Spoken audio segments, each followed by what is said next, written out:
In our time together today, I want to think about establishing and maintaining a helpful practice routine.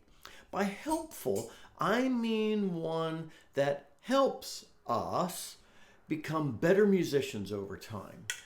I want to play the whistle better. I want to grow in knowing how to play tunes. I want my skills to get better. I want to know more tunes. And my practice routine should help with that. And I appreciate a number of folks in our community have reached out to me and said, hey, could we talk about what a practice routine should look like? I'm like, that's a great idea. And so we're going to do that. And so in today's video and probably tomorrow's, we're going to talk about a helpful practice routine. But there's some things I need to do to set the stage that will help all of us understand what practice is about. Because a helpful practice routine, well, you got to know what you're practicing, right? And so that's really what I want to talk about today. I've got 3 caveats as we get started. The first, no practice routine fits anybody. Don't let anyone come to you and say, you have to do this, this, this, and this. That is not how it works. There's a broad range of skills and things about learning to play the whistle and playing it well that are involved. And you can't do it all every day. And what I need to work on today may not be what you need to work on today. So I can't force you to do something that won't be helpful for you today. Now, I can recommend frameworks. I could tell you what needs to go into that framework, and that's what we're doing. And so today I'm kind of telling you all the stuff that you need to stick into that practice blender. So there is no one size fits all practice routine. Second, pace yourself. A practice routine is supposed to be helpful. It's not supposed to burn you out. I know people that have given things up because all they did was practice, and they never had any fun at all because they didn't add fun into their practice and they didn't realize why they were practicing. You know, if practice is your goal, that's like putting the cart before the horse. The horse is just leading you along the journey. And the cart that's being pulled, allow me to stretch my metaphor here, is the ability to play well, the ability to play better as you progress. Practice just helps you get there. It's not the end deal, and it was never meant to be. So practice shouldn't lead to burnout. And third, as I mentioned in a previous video, practice is not about just cramming a bunch of content into our heads and hands and hearts simultaneously. That might be of immediate help, but statistically it doesn't help in the long run. It doesn't help us retain information, and there actually are a number of statistical studies on that. I won't drive down that road. So we retain information when we consume it in bite-sized pieces, layered appropriately, revisited to confirm and embed that in our brains, our hearts, and hands in this instance. So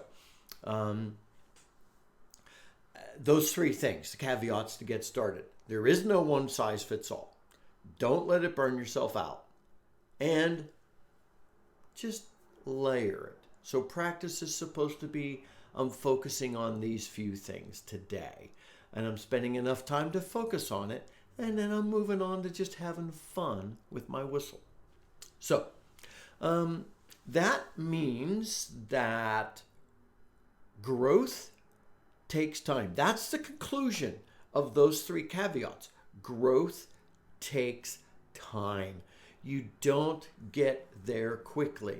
You don't become a professional whistle player by buying a great whistle and then just picking it up and starting playing. You have to put in the effort, the time, the discipline, and you have to take the time to get from where you are today to where you want to be then. That's why a routine of working on bite-sized pieces is so very important. So I say you're layering bit by bit, little by little, bite-sized pieces. So what's a bite look like? Okay, and that's what I want to say now.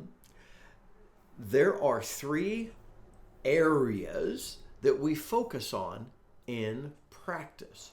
The first, in order to grow as a musician, each of these needs attention. You can't neglect any of them if you want to make progress in growth. They are skills, and that's a big group. Practicing tunes, and working on them. You know my phrase, experiment with them, practice them, and learn new tunes. All those happen in a practice session. Now you could say, well, Scott, in that middle bit where you're practicing, where you're playing the tunes, you already know that's not practice. Aha. And I want to make a distinction there. I'll make it at that point, okay? So the first group there is skills. And if you've been with me, you know, I want to break this out a little bit. We need to spend time working on something from each of these categories. I would say you need to work on something from tunes, from skills, and something from tunes every day. It doesn't have to, you don't have to do an old tune and a new tune. Just something out of skills, something out of tunes. So think about skills. Skills include all those foundational items that we grow in that help us play well. These are things like dexterity, hole coverage, note transitions, breath control, tone quality, volume control, playing all the notes, top to bottom on your whistle, your ability to play at specific paces. There is a skill associated with playing a slow air. There's a different skill associated with bouncing around, playing a jig or a reel. Then there's ornamentation. There's expression. And you're probably going, whew, that's a lot of stuff. It is a lot of stuff. And that's why I said, little by little, bit by bit, don't stress yourself out. Make a plan to address all these things. And if you're with me, you will hear me repeat every one of these quite frequently, saying, okay, in this one, I want us to work on this kind of emotion. I want us to work on this kind of expression. I think you could do these things. And this is also why I am so picky about not being prescriptive with emotion and expression and ornamentation. These are things we have to learn and develop as we go and work on that. So that's that first category, skills. Just so many things in there. And you can't work on all of them every day. You need to just choose a couple that you're going to work on today out of the category. And it may even be just a little bite of part of one of them. The second category is tunes. Tunes you've already worked on. Now remember I said, I'd tell you why I say there's a difference between practicing a tune you know and just having fun playing a tune you know.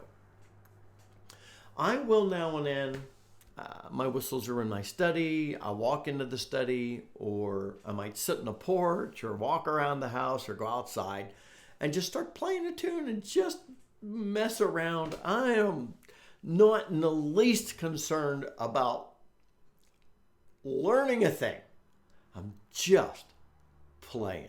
I'm just having fun. And that's actually some of my best playing, by the way. And I'm able to do that because I have spent preparatory time working on skills and practicing those tunes. So practicing a tune is like, you know, one of my practice sessions where I say, well, I'm sitting down, I'm trying to work on the core of this tune. I'm now thinking about my ornamentation. I'm now thinking about my expression. I'm experimenting. What's it sound like played faster? How do I bring myself to play it faster and to bring the ornamentation along with it? And learning that with a specific tune is a practice discipline that takes place before you're able to just grab your whistle and roam around the house and have a blast playing it. So that's why I make that distinction.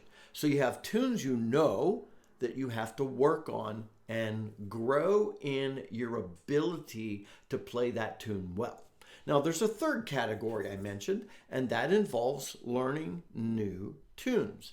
You have a new tune, there's a specific discipline you will have around how do you acquire new tunes. And that depends on a number of factors.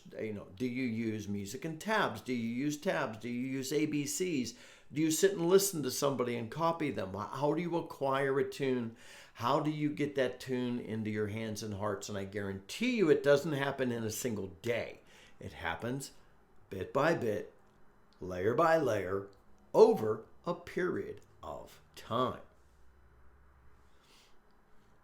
And so that's acquiring new tunes. And fascinating, and I've not made this its own category, there's a subset to existing tunes and new tunes. We're going to stick those two together for just a moment because and I alluded to this when I said there's a different way to learn a slow air than there is to learn a reel.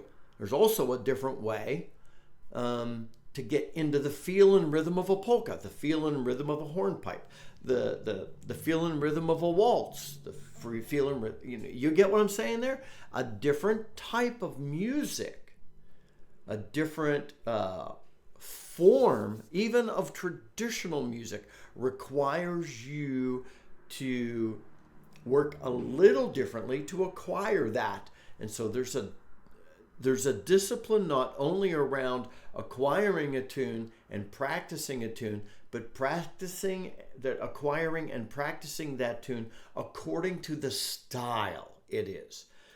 That doesn't mean that I'm going to learn a waltz differently than I'm going to learn a reel or a slow air. It means that when I practice it or when I acquire it, I have to acquire it with the mindset that I'm going to play a slow air. And that means that assumes that I have had some time learning what an air is, learning what a reel is. Because how can I play a reel appropriately if I don't know what a reel is? Really?